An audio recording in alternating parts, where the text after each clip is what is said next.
วันนี้น้องจีจะมากินอะไรคะต้มตำตักกินให้เพื่อนๆดูเหรอคะค่ะต้องกินผักด้วยใช่ไหมคะไหนคะผักนี่อ๋อค่ะแล้วก็ทำยังไงต่อใส่ปลาด้วยเหรอคะค่ะ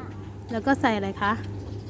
ใส่ข้าวเหนียวใส่ข้าวเหนียวค่ะแล้วใส่ส้มตำด้วยไหม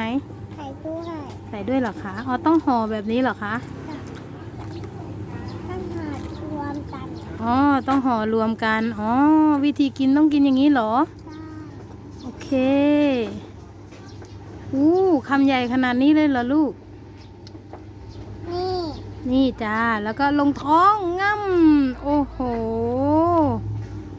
สุดยอดเลยอร่อยไหมคะนี่เราจะเยี่ยมอืมเก่งจังเล